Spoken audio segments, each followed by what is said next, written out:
Au nom du Père et du Fils et du Saint-Esprit, ainsi soit-il. Notre Père qui êtes aux cieux, que votre nom soit sanctifié, que votre règne arrive, que votre volonté soit faite sur la terre comme au ciel. Donnez-nous aujourd'hui notre pain de chaque jour. Pardonnez-nous nos offenses, comme nous pardonnons à ceux qui nous ont offensés. Et ne nous laissez pas succomber à la tentation, mais délivrez-nous du mal, ainsi soit-il. Saint Pie X, au nom du Père et du Fils et du Saint-Esprit, ainsi soit-il. Nous terminons aujourd'hui la question de la controverse entre le cardinal Ferrari et Rome, le modernisme à Milan. Tout d'abord, un discours. Le cardinal Ferrari a fait un discours aux séminaristes du séminaire théologique de Milan, le 14 avril 1911, ce qui est un petit peu un comble. On va voir ce qu'il écrit, ce qu'il dit, en comparaison de ce qu'il avait écrit auparavant. Donc jusqu'à présent, sur la base des deux précédentes lettres, on pourrait dire que le cardinal Ferrari, compte tenu de la situation locale à Milan, ne réussissait pas, en ce qui concerne la presse catholique, à entrer dans le point de vue de Saint Pie X, mais rien de plus. Mais ce qu'avec la meilleure volonté, on ne réussit pas à comprendre, c'est comment, après la lettre du Saint-Père du 28 mars, que nous avions vu la dernière fois, le cardinal Ferrari ait pu tenir un discours aux séminaristes dans lequel, en parlant de la question brûlante de la presse catholique, non seulement défend avec acharnement le journal L'Unione, mais il dit de plus que c'était la volonté du pape, alors que c'était justement le contraire. Donc on reste perplexe. Est-ce qu'il y a mauvaise volonté de la part du cardinal Ferrari? On ne le pense même pas. Mais un fait demeure. Un vendredi saint, en public, devant les séminaristes étudiants en théologie, qui demain vont se répandre dans les diocèses en tant que pasteurs des âmes, le cardinal Ferrari affirme comme étant la volonté du pape ce que le pape lui avait fait comprendre comme étant contre sa volonté. D'où la douleur très forte de Pie X et la peine ensuite du cardinal Ferrari. Alors ce discours, à l'insu du recteur et du cardinal Ferrari, fut lithographié par les séminaristes et, comme il s'ensuit dans des moments de tension, il se répandit dans le diocèse. Voilà donc le discours du cardinal Ferrari.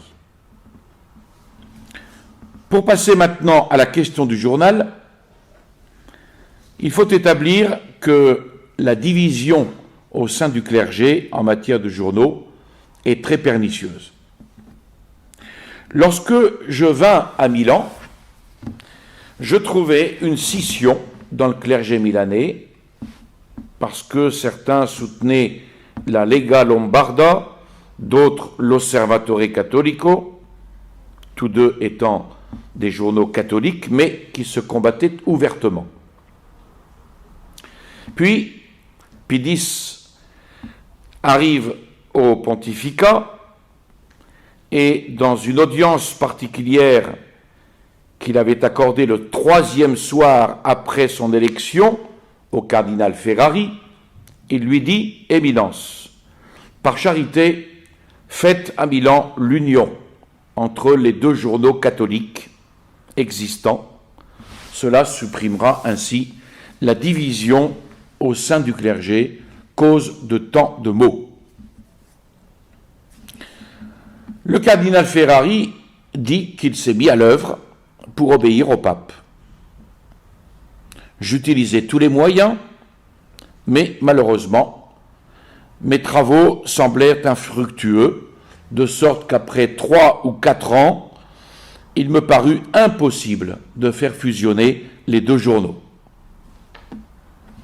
Par chance, en 1907, un accord fut trouvé et on décida de former un seul journal catholique que, en hommage à Pidis qui lui avait recommandé de faire l'union entre les deux journaux, je proposais de nommer l'Unionnais. 2 ou 3 ans passèrent et tout d'un coup s'éleva contre le journal une violente attaque qui en arriva au point de faire croire que soutenir l'Unionnais était un signe très suspect de modernisme.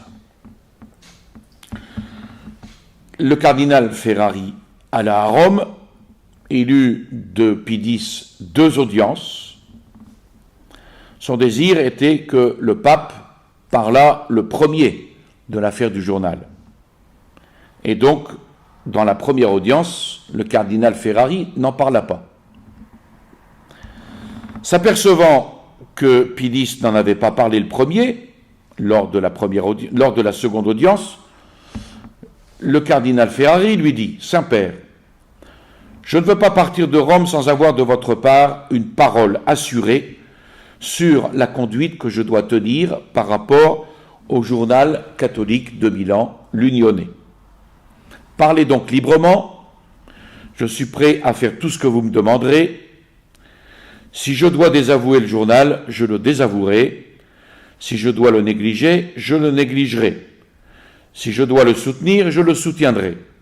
Parlez et donnez-moi une orientation sûre. »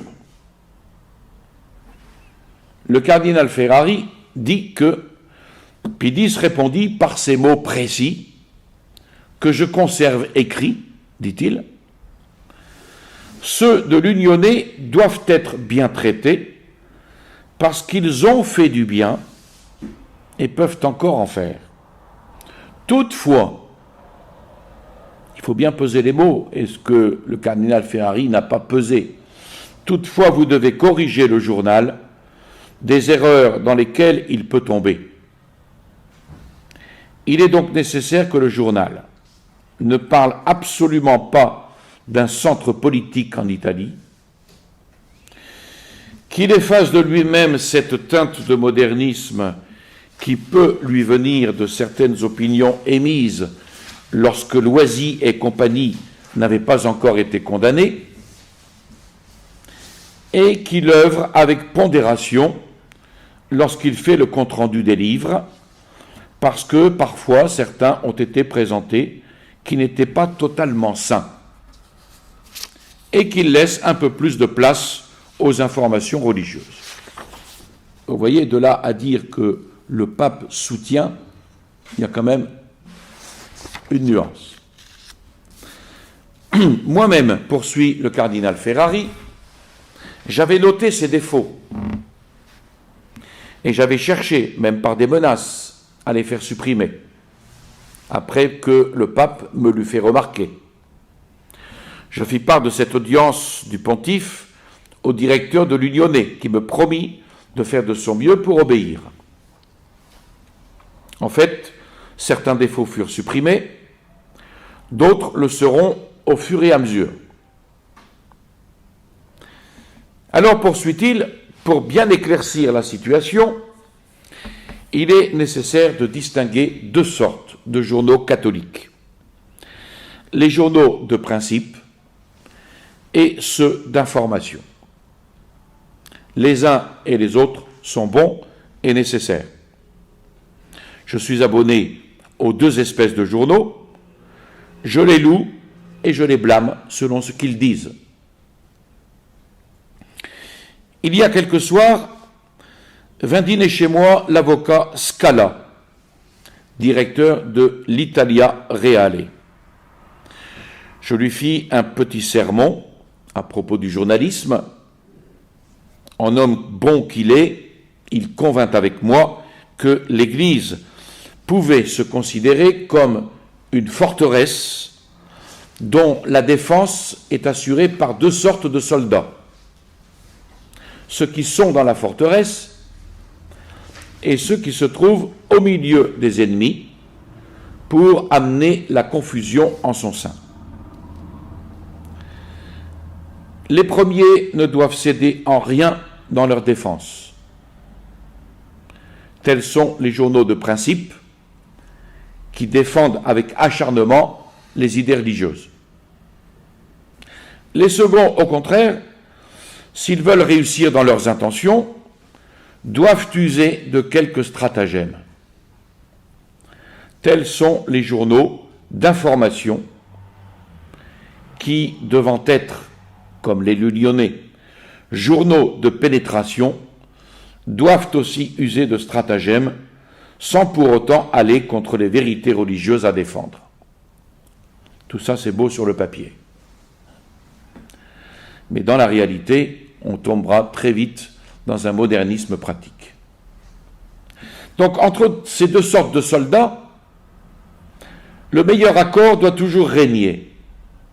Parce que si entre eux il y avait lutte et discorde, la forteresse ne serait plus défendue. Les journaux de pénétration peuvent amener un grand bien dans les familles, comme l'a déjà fait l'Unionnais.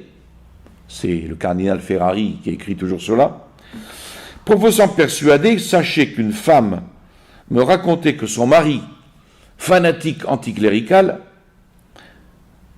depuis qu'il lit l'Unionnais, est devenu meilleur. Et elle espère pouvoir le persuader de faire ses Pâques. C'est pourquoi, à ceux qui me demandent pourquoi je soutiens l'Unionnais, je réponds que je le fais pour 3 raisons. Parce que le pape le veut. Là, c'est un comble. Et ce que j'ai dit en est la preuve. Et même, poursuit-il, il y a quelques jours, j'écrivis à ce propos au Saint-Père en le priant de me dire ce qu'il pensait du journal, me disant prêt à recevoir ses ordres. Or, il me répondit par une lettre très affectueuse de plus de 5 pages, dans laquelle non seulement il ne condamnait pas le journal, mais de plus il disait de toujours continuer dans la direction qu'il m'avait donnée. Deuxièmement, parce que c'est un journal à action. Et en le soutenant, l'évêque, les prêtres deviendront en plus grand nombre des actionnaires.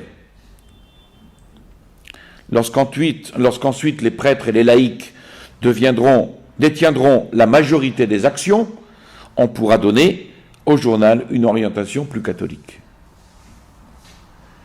Et troisième raison, parce que autrement, les prêtres liraient il Corriere della Sera. Désormais, tous désirent avoir des nouvelles fraîches, parce qu'ils ne savent que faire de celles qui sont vieilles. Or, il faut avouer aussi que les journaux de principe donnent des nouvelles qui ont déjà une barbe blanche, et donc ils ne peuvent pas donner satisfaction de ce côté. Il ne reste pas d'autre choix, ou il Corriere, ou l'Unionnais. Un évêque peut-il hésiter dans ce choix? Et pourtant, il y a certains ultra-antimodernistes qui n'hésitent pas à suggérer la lecture du Corriere à la place de l'Unionnais. Insensé. On ne peut pas leur donner d'autre nom, parce que trop grand est le mal qui s'infiltre dans les cœurs à cause de l'esprit parfaitement voltairien de ce journal. Et il cite 2 exemples que je passe, qui n'ont pas d'importance, et il poursuit. Du reste, rien d'extraordinaire à ce que le journal ait des défauts. C'est à nous qu'il revient de les corriger. Nous sommes au-dessus du journal et non le contraire. Notre maître n'est pas le journal, mais le pape. L'évêque en tant que maître vivant et saint Thomas et les scolastiques en tant que maître mort. Si donc le journal parle en suivant ce que nous avons appris, nous le louons, autrement nous le blâmons. Nous sommes les juges du journal, donc même dans la question du journalisme, soyez toujours avec votre évêque et vous serez avec le pape. des faits survenus, des accusations lancées contre nous par des personnes dont Dieu seul peut juger de la bonne foi, vous devez tirer un bien. Le bon effet doit être l'aiguillon pour maintenir parmi nous l'esprit de discipline, de piété et d'étude. Ainsi, personne ne pourra avoir un point d'appui pour nous accuser, ni de modernisme théorique, ni même de modernisme pratique. Il vous sera très utile de vous rappeler que dans chaque communauté, on trouve 3 catégories de personnes. Celles qui, tout en étant bonnes, sont un peu larges d'esprit, celles qui sont rigides jusqu'à l'excès, et celles qui se tiennent dans le juste milieu. Les excès sont toujours à éviter et à reprocher. La vertu se tient au milieu. Ce qu'il oublie de dire, c'est que la vertu, elle se tient au milieu, mais au sommet.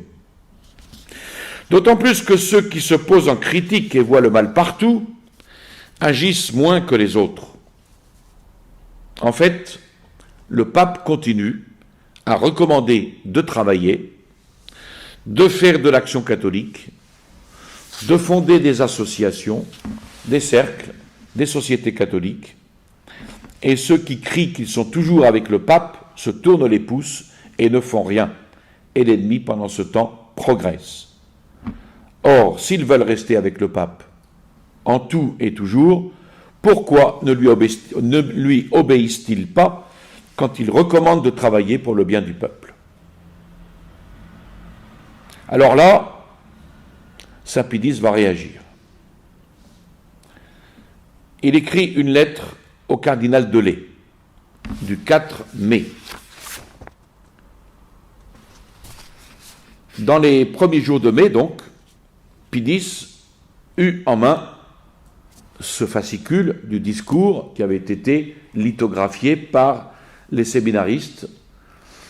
Et lorsque Pédis vit que le cardinal Ferrari, en parlant en public aux séminaristes théologiens, avait exposé la question du journal L'Unionnais d'une manière tout à fait différente et opposée à celle qu'il avait indiquée dans sa lettre du 28 mars, en ajoutant de surcroît que c'était précisément la volonté du pape, le pape en éprouva une grande douleur. Il l'affirme, on va voir dans la lettre, avec toutes les peines éprouvées, une douleur supérieure à toutes les peines éprouvées pendant son pontificat. Et donc ce fut à ce moment-là qu'il écrivit au cardinal Delay cette lettre au ton solennel et triste, mais calme et serein, comme l'a toujours été Saint Pédis, et comme on en trouve chez les saints en de semblables circonstances. Il ne s'agit pas ici de manquements privés, écrit Saint Pédis, mais d'offenses publiques et par suite de dommages pour l'Église. J'ai éprouvé pour cette raison, et j'éprouve un tel chagrin qui n'a pas de comparaison avec tous les autres, et ils sont pourtant nombreux, que j'ai éprouvé durant mon pontificat. Aussi ai-je besoin de quelqu'un capable de contribuer avec moi à supprimer ce très grave scandale. Donc il s'adresse au cardinal Delay pour cet effet. Dans un tel but, le pape donc expédie au cardinal Delay la minute de la lettre qu'il a écrite le 28 mars au cardinal Ferrari, à la suite des plaintes qu'il lui avait faites à cause des publications de Laris Cosa. La réponse du cardinal du 3 avril et le fameux discours du 14 avril au séminaire de théologie par le cardinal Ferrari. Et Saint Pédis poursuit, à la lecture de ces documents, votre éminence jugera si ma douleur est justifiée, puisqu'il s'agit d'un membre du Sacré Collège envers lequel j'ai toujours usé des meilleures intentions, d'un évêque d'un des diocèses les plus importants d'Italie, qui, après des protestations solennelles, non seulement contredit les ordres donnés par le pape, mais a le courage d'affirmer, en citant ma lettre de 5 pages, que ce qu'il veut est totalement conforme à la volonté du pape. Éminence, imaginez un cardinal qui, mis à part tout le reste du discours, le vendredi saint, avec la conscience tranquille, trompe tant de pauvres clercs qui se répandront dans tout le diocèse en diffusant les idées de leur archevêque comme voulu par le pape. Dites-moi aussi s'il n'y a pas à compatir à ma douleur, parce qu'aussi je ne sais de quel côté me tourner. J'attends de vous un jugement. Alors, le cardinal Delay s'exécute et il écrit au cardinal Ferrari le lendemain, le 5 mai. Donc le cardinal, dès qu'il reçut la lettre de Saint Pédis, dans laquelle était demandé son avis, par un trait de pure honnêteté, ne fit rien d'autre que d'en transmettre une copie au cardinal Ferrari, pour que celui-ci lui suggère ce qu'il devait répondre au Saint-Père. Donc, lettre du cardinal Ferrari au cardinal Delay, du 9 mai. Alors la lettre est, vous allez voir, c'est le langage. « Ma main tremble », écrit-il. « Je peux à peine écrire, et il ne m'est jamais rien arrivé de semblable. Parce qu'en 20 ans d'épiscopat, jamais il ne me fut donné d'éprouver une douleur qui ressemblerait à celle que j'éprouve à la lecture de la lettre adressée par le Saint-Père à votre éminence, dont vous m'avez joint copie. Mon Dieu, je ne peux qu'être épouvanté à l'idée que le Saint-Père, le vicaire du Christ, a éprouvé et éprouve un tel chagrin. C'est un dialogue de sourds. Hein. Cette pensée est enfoncée dans mon cœur pour l'attrister jusqu'à la fin, que j'espère proche, de ma pauvre vie. Il y a quand même de l'exagération là-dedans. Votre éminence me demande ce qu'elle doit répondre au Saint-Père. Et voici ce que je dois dire. Avant toute chose, je m'humilie aux pieds de sa sainteté. Je lui demande pardon de la douleur que je lui ai causée. Si je ne mérite pas le pardon, que Dieu m'aide à supporter le châtiment qui me sera infligé. Et qu'il m'aide à dire de tout cœur « Fiat voluntas tua ». Il n'a rien compris à Saint Pédis, ou il ne veut rien comprendre. Bon. Je peux cependant attester que je n'ai pas voulu offenser le Saint-Père, et que je comprends, et j'enseigne constamment au sujet du pape l'obéissance qui lui est due. Le problème, il n'est pas là, mais enfin bon. Je n'ai pas conscience d'avoir contredit les ordres précis du pape. Je demande charitablement qu'on me fasse connaître les idées que j'ai montrées contraires à celles du pape. En ce qui concerne ma lettre du 3 avril, j'y ai exposé certaines de mes pensées avec la confiance que m'avait inspirée le Saint-Père, la bonté du Saint-Père. Mais si ma mémoire ne me fait pas défaut, il ne me semble pas qu'il y ait un mot moins respectueux ou une expression qui ait pu lui déplaire. C'est si vrai que je n'ai reçu aucune observation au sujet de cette lettre, et cela fait désormais plus d'un mois. De même, le discours du Vendredi Saint ne fut pas publié, mais seulement polygraphié par certains clercs à mon insu et à l'insu du recteur, et envoyé à certaines de leurs connaissances. Dès que je m'en aperçus, 2 semaines plus tard, ne l'ayant pas trouvé en tout conforme à ce que j'avais dit, je l'ai blâmé et donné ordre qu'on retirât toutes les copies polygraphiées.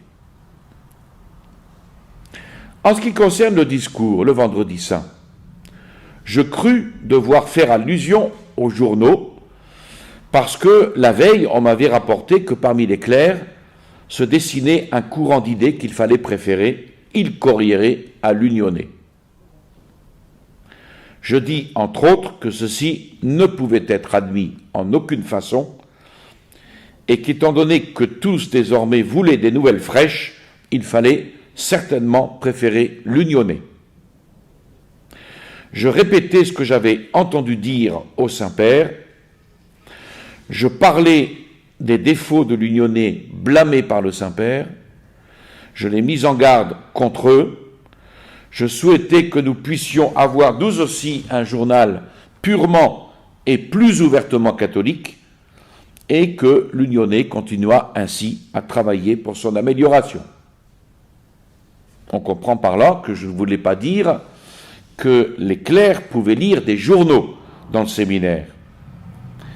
Et comme je n'avais pas rappelé cette interdiction ce soir-là, le jour suivant, j'en avertis tous ces mêmes clercs venus pour les offices sacrés à la cathédrale. Donc voici en résumé ce qu'il en est. Et ici, dans le diocèse, pour autant que j'ai pu le savoir, on en parle bien peu, et même pour la grande majorité, ces discours sont passés inaperçus.